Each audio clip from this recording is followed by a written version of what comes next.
자, 혹시 나는 지금 약을 먹고 있다 이러시면 계세요? 그래. 무슨 약 드세요? 저도 사실은 이거 뉴트리아이트를 몰랐을 때는 진짜 약을 많이 먹었거든요. 무슨 약을 먹었냐면 멀미약, 그다음 멀미약, 두통약, 그다음에 감기약. 정말 두통약은 이름대로 다 먹고요.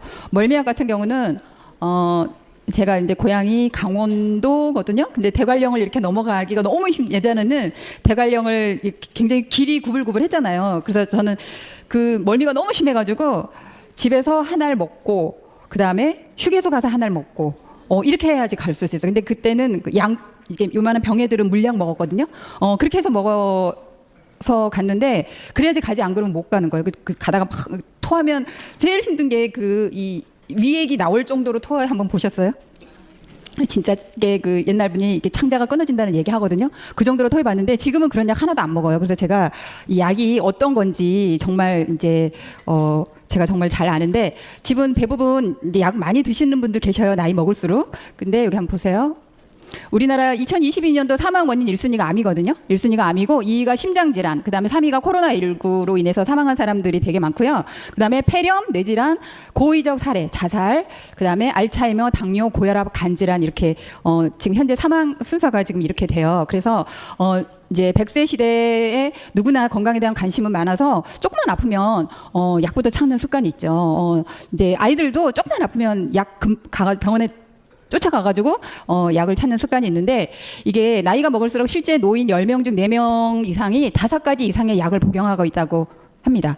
저희 엄마도 지금 91살이나 되는데 약 이렇게 드시거든요.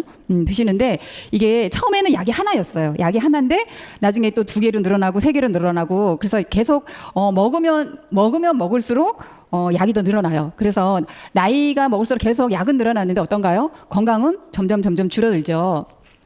근데 이 약물 부작용 사람들이 사실은 몰라도 너무 모르는데, 약물 부작용 이렇게 혹시 이게 저기 보셨어요? 이렇게 그 부작용 그 뒤에 써져 있는 거 한번 보셨나요? 거기 보시면 굉장히 많은 문제가 있다고 나와 있어요. 접촉성 피부염, 거기 보시면 뭐 호중구 감소, 전신 피부 질환 이렇게 나와 있는데, 사람들이 이게 약은 치료만 주는 것이 아니라 위험 또한 함께 안겨주기 때문에 우리한테 문제가 오는 거고요. 여기 약물 부작용 이렇게 보시면 굉장히 많은 게 있어요. 이게 감기로 인해서 이게 감기로 인한 발열 통증, 그 다음에 치통 관절통 루마티스, 그 다음에 저기 보시면 스티븐슨 증후군 같은 거, 감기약만 먹어도 스티븐슨 증후군 같은 경우 있거든요. 이게 화상 입은 것처럼 껍질이 막 벗겨지고 이런 경우가 있어요. 저희 아이도 예전에 브루펜 시럽 있죠. 그걸 한번 먹었는데 온 몸이 그냥 발진이 일어나가지고 한번 그런 경험이 있어요. 그리고 코 인중 있는 데가 이렇게 시꺼멓게 착색이 되는 그런 경우도 제가 봤거든요. 근데 사실은 그때 당시는 그게 제가 공부가 안 됐을 때는 그게 약물로 인한 부작용인지 몰랐어요. 근데 공부를 하면서 이게 약물로 인한 부작용이구나, 그걸 알았거든요. 근데 이거를 그 부작용 설명서를 끝까지 읽는 분이 별로 없어요. 끝까지 읽는 분이 없어서 굉장히 많은 문제를 앓고 있다. 대표적으로 이 항생제에 대한 부작용이 있거든요. 항생제 이렇게 보시면 거기 보면 써져 있어요. 제일 많이 나는 게 설사거든요. 설사. 자, 설사가 왜 날까요? 장내 미생물을 다 죽이니까 설사가 나오잖아요. 설사. 그다음에 약물로 인한 간염, 그다음에 황달. 이거 황달은 간이 안 좋아서 생기는 거잖아요. 근데 신장 손상, 약물 알레르기, 제일 많은 게 설사랑 이렇게 발진, 두드러기 이런 쪽으로 나오는데, 이런 그 항생제를 계속적으로 먹으면 몸에 나쁜 균도 죽이지만 문제는 좋은 균도 다 죽인다는 거죠. 그리고 계속 항생제 내성이 있는 사람, 이게 항생제 내성에 잘 견디는 슈퍼박테리아가 생기기 때문에 점점 독성이 강한 항생제를 처방을 해야 되거든요. 그러니까 저희 아버지도 병원에 입원했었는데 이제 요양원으로 옮기셨는데, 요양원에서 계속 항생제를 투여하니까 더 이상 항생제를 투여할 수가 없다. 가서 일반 병원에 다시 가가지고 다시 항생제를 처방을 받아야 된대요. 그러니까 요양원에서 처방해주는 항생제가 따로 있고 또 일부 종합병원에서 처방해주는 항생제가 따로 있는데, 점점 이게 독성이 강한 항생제를 처방을 해준다는 거죠. 근데 결국은 이게 사망으로 이어질 수가 있는 게 항생제예요. 장기적으로 누적되면. 그리고 그때 이거는 이오노 리더님이라고 저희 야매하시는 분 한번 나오셨죠. 거기 보시면 저분이 가족이 전부 의사래요. 가족이 전부 의사인데 계속 먹었겠죠. 의사니까 바르고 먹고 이래서 저 등에 난 게 루마티스성 관절염, 그다음에 이게 아까 피부로 나온다 그랬잖아요. 피부로. 근데 굉장히 이제 무섭게 나온 게 본인 이제 나와가지고 제가 한번 캡처해본 건데요. 그다음에 고혈압. 자, 고혈압은 아마 우리나라 노인들 10명 중이면 한 6, 7명을 드시지 않나요? 그냥 의무적으로 병원에 가면 당연히 그냥 평생 먹으라고 하는데 사실은 고혈압에 대한 부작용도 굉장히 많아요. 저혈압도 있고 부정맥, 그다음에 뭐 통풍, 신장 기능 떨어지는 건 당연한 거예요. 당뇨병으로 이어질 수도 있고요. 천식으로 이어질 수도 있고 그리고 굉장히 많이 붓거든요.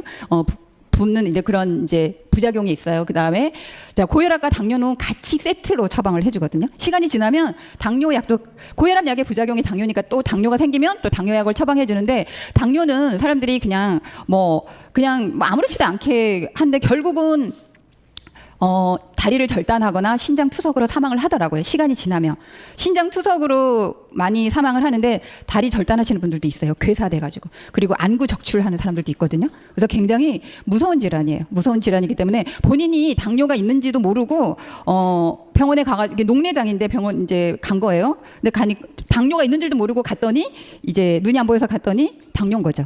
그러니까 내가 눈이 잘 안 보여 이러시는 분들은 빨리 가서 한번 이런 검사를 받아보시는 것도 굉장히 도움이 많이 됩니다. 요즘 우울증 약 드시는 분들 되게 많거든요. 우울증 약의 부작용은 자살이래요. 자살. 그 뭐 프로작인가 그런 성분이 들어있는 거는 자살로 이어지는데 그게 선진국에서는 금지되어 있는 약물이 우리나라에서 굉장히 많이 처방된다고 하거든요. 그리고 그다음에 세로토닌 증후군, 심혈관 질환, 간 손상, 체중 등 증가가 되고 그다음에 뇌졸중으로 이어지는 그런 부작용이 있습니다. 저도 어제 우울증 인분을 상담을 했는데 오늘 아침에 그냥 아파트 그 4층에서 떨어지던 남자분이. 예. 그리고 저희 교회 권사님도 보름 전에 프로틴을 이제 갖다 달라고 그래서 갖다 줬거든요. 근데 그분도 아파트 10층에서 떨어졌어. 그러니까 우울증 약에는 이게 제가 또 남자분 한 분 상담했는데 그분이 상담하러 나오면서 자동차가 이렇게 달리는데 자동차 속으로 뛰어들고 싶더래요. 그러니까 우리가 생각하지 못하는 그런 문제들이 있는데 그게 이 약 때문에 그런지 본인들이 모른다는 거죠. 그리고 예를 들어 의사한테 가잖아요. 그럼 의사가 이 사람이 자살했어. 그러면 그것 때문에 죽었다는 증거가 없잖아요. 그러니까 많은 사람들이 피해를 당하고 있는데 그 제약회사 다니시는 분들은 알아요. 이런 거를. 이게 약이 얼마나 그 부작용이 일으키고 그 자기 엄마들은 못 먹게 하더라고 보니까. 못 먹게 해요. 그래서 자살로 이어지는 경우가 우울증약 많아요. 연예인들 다 한번 보세요. 연예인들 대부분 보면 우울증약 먹는 사람 최진실 대표적이잖아요. 최진실 그 남편 그 사람들 이게 그런 충동이 느껴진대요. 저는 그 우울증약을 먹고 있는 그 남자분이 저한테 얘기해서 저도 충격을 사실은 받았어요. 이렇게 맞는데 자기가 막 뛰어들고 싶다는. 그러니까 이런 문제들이 부작용이 있다는 거죠. 조금은 마음이 심리적으로 편안해질지 모르지만 이런 경우가 연결이 된다는 거죠. 이 호르몬이라는 거는 평생에 티스푼 하나 정도가 나은데요. 그거는 신의 영역이기 때문에 인간이 건드리면 재앙이 온다고 하더라고요. 그러니까 호르몬을 건드리는 거는 진짜 안 좋거든요. 자, 백신 요즘 많죠. 백신 부작용이 서서히 지금도 문제가 되는 경우도 되게 많아요. 지금 좀 문제가 되는 경우도 많고 또 그래서 여기 보시면 이제 뭐 자궁출혈이라든가 이런 게 이제 많이 일어나거든요. 자, 아까 사망 원인 1순위가 암이었잖아요. 이게 암인데 항암제가 유발할 수 있는 심각한 질환. 결국은 항암제로 살해당하다는 책이 있거든요. 거기 보면 항암제 독성이 얼마만큼 무서운지 나와 있어요. 그 대표적으로 항암을 받으면 머리가 다 빠진다는 것 자체가 내 몸을 병들게 한다는 거예요. 그러니까 항암제는 이게 그 항암제로 암을 고칠 수 있는 거는 몇 가지밖에 안 된대요. 근데 대부분 우리나라는 화학요법을 하고 있다는 거죠. 근데 선진국일수록 이 독일이라든가 이런 그 뭐 스위스 배너 병원은 자연치유 쪽으로 많이 한대요. 근데 선진국이나 이런 독일 같은 경우 이런 선진국은 이런 화학요법을 되도록이면 안 하는데 미국이라든가 이런 우리나라는 특히 뭐 말할 것도 없죠. 그 병원 매뉴얼에 항암 몇 번, 수술 몇 번 이거 다 적혀져 있어요. 근데 이제 이런 심각한 피해가 있다는 거를 알고 되도록이면 우리가 어쩔 수 없이 이제 약을 먹을 수는 있지만 장기적으로 많이 먹는 거는 한 번쯤 생각해 봐야 되지 않겠냐. 그렇게 생각합니다. 저도 이거 동영상 한번 볼게요. 지출하는 약가 약 60만 원. 대한민국 전체로 합산하면 무려 17조 7천억 원. 고령화와 함께 만성질환 유병률이 증가하며 복용하는 약은 점점 더 다양해지고 많아지고 있다. 그런데 우리가 무심코 먹은 약이 또 다른 약을 부르게 된다? 특히 노화와 함께 찾아오는 이 질병이 그 위험성을 더욱 높인다는데 우리를 약의 굴레에 갇히게 만드는 이 질병의 정체는 무엇일까? 그 정체를 파헤치기 위해 장민욱 신경과 전문의와 이남규 정형외과 전문의가 청균서를 찾았다. 고령 사회 드시고 계시는 약의 개수도 너무 많아지는 거예요. 저한테 오시는 당뇨 환자분들 중에 제가 당뇨약을 좀 이제 변경해서 처방을 해드렸더니 초반에 약간 그 적응하는 시기 동안 좀 속이 좀 쓰리다거나 약간 어지러움증을 겪을 수가 있는데 그러니까 메스껍고 어지러우니까 내과에 가셔서 내시경 해보고 또 위장약도 먹고 그 어지러움증 약까지 같이 처방받으셨다가 근데 아시죠? 그 어지러움증 약 중에 히스타민 계열이나 그럼 또 이제 에페드린 계열 잘못 먹으면은 혈압 올라가잖아요. 맞아요. 그래서 또 혈압 올라간다고 내과 가셔서 또 혈압약 받아오시고 그러니까 저는 이제 처음에 당뇨약 하나만 드렸는데 뭐 어지러움증 약에 위장약에다가 혈압약까지 진짜 18알을 드시고 오셔서는 하소연하시는 분들도 봤습니다. 사실 의사들 입장에서도 이 프리스크라이빙 캐스케이드에 빠질까봐 좀 걱정이 됩니다. 프리스클라이빙 캐스케이드? 프리스크라이브 캐스케이드라고 그러죠. 이거 제가 조금 이제 좀 설명을 좀 해드릴게요.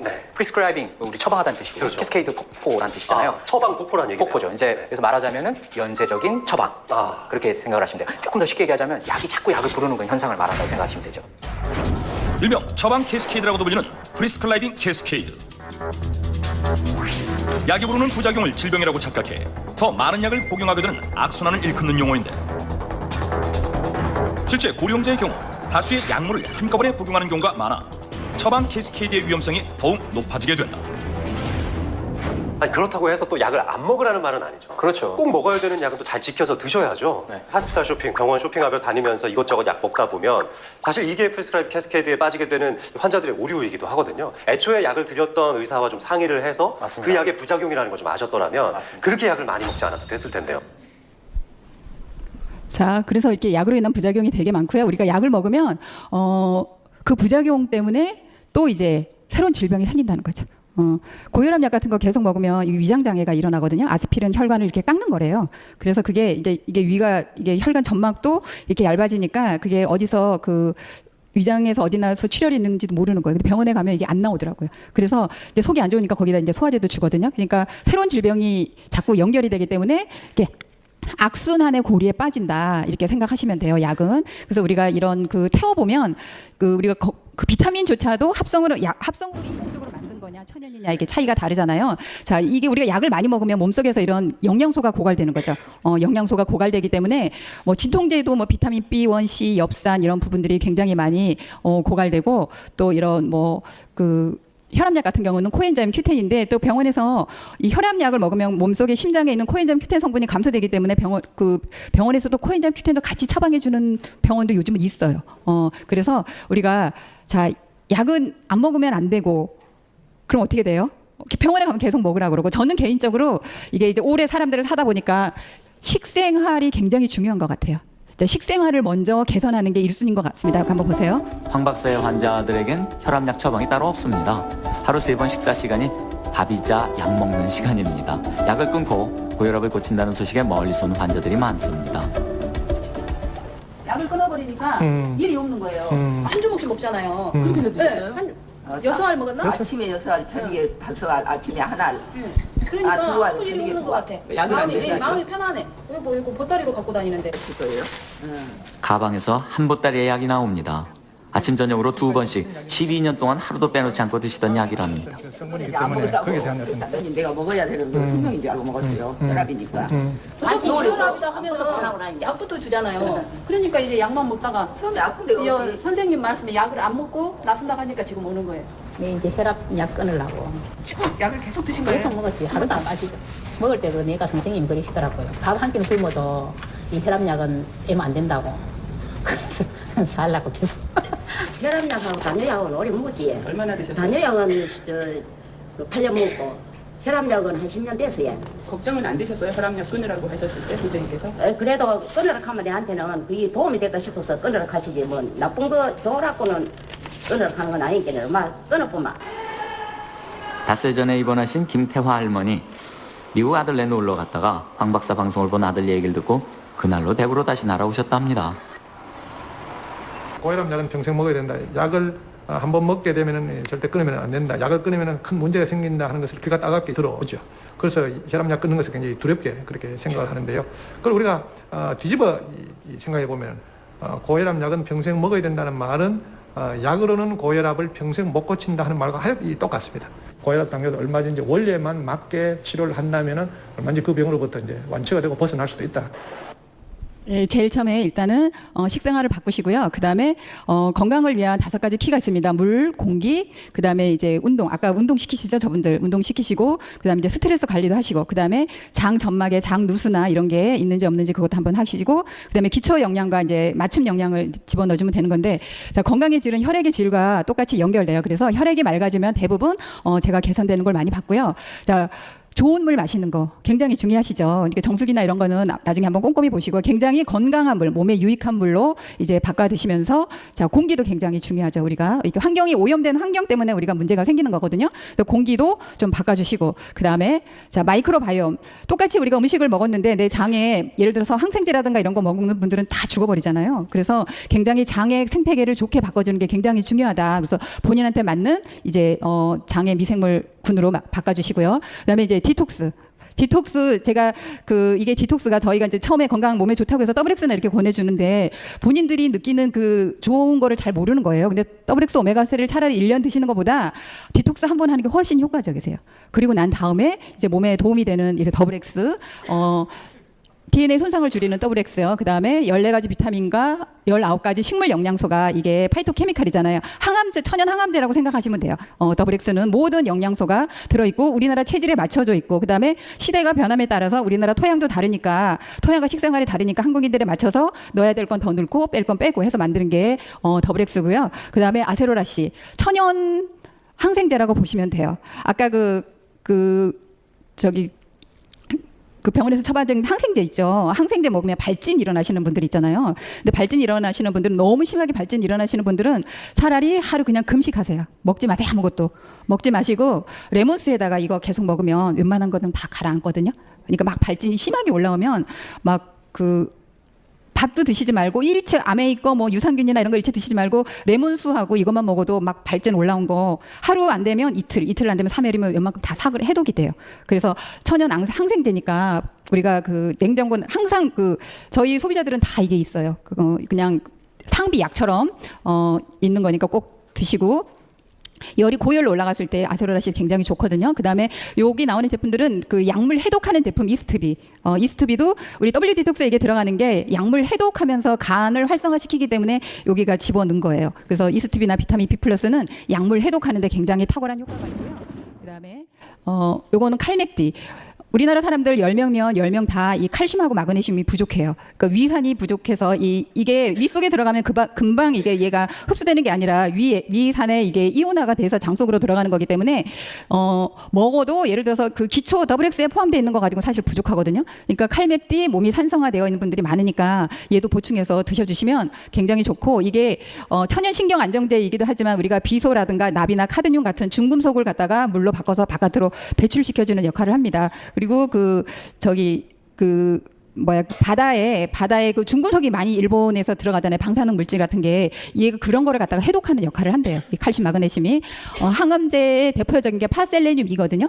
이 파셀레늄이는 강력한 그 항산화제 비타민 E 보다 1970배 강한 그러니까 항암제라고 보시면 돼요. 천연 항암제. 그래서 수은이나 카드뮴, 납 등의 중금속을 체로 배출하고 해독하는데 굉장히 탁월한 기능이 있다. 그다음에 방사선 피해도 줄일 수가 있어요. 여기에 제가 병원에 가서 이 주사제가 굉장히 안 좋은 걸 어떻게 하냐면 병원에 가서 이렇게 근육 이완제 넣어주시는 분들 있잖아요. 그런 분들 이제 제가 예전에 이제 이따가 그걸 검사하는 기계로 한번 해봤는데 그런 분들은 비소, 납, 카드뮴, 안티모니를 검출해요. 그 근육 이완제 그게 이렇게 떠있게 나와 있어요. 근데 그게 이제 있으면 근데 그것도 그분들이 가족들한테는 3번 이상 맞지 못하게 하거든요. 근데 나이 드신 분들 계속 병원에 가서 연골 주사 맞고 또 근육 이완제 맞고 막 이렇게 하잖아요. 근데 그게 나중에 중금속이 주사로 들어가는 거는 굉장히 안 좋대요. 혈액으로 들어가는 게. 그리고 그 참치회 많이 드시는 분들은 수은이 굉장히 많이 있어요, 몸에. 그런 분들은 이런 파셀레늄이나 디톡스 파셀레늄이나 이런 거 활용하셔가지고 100세 시대에 건강한 삶을 사시기를 축복합니다. 감사합니다.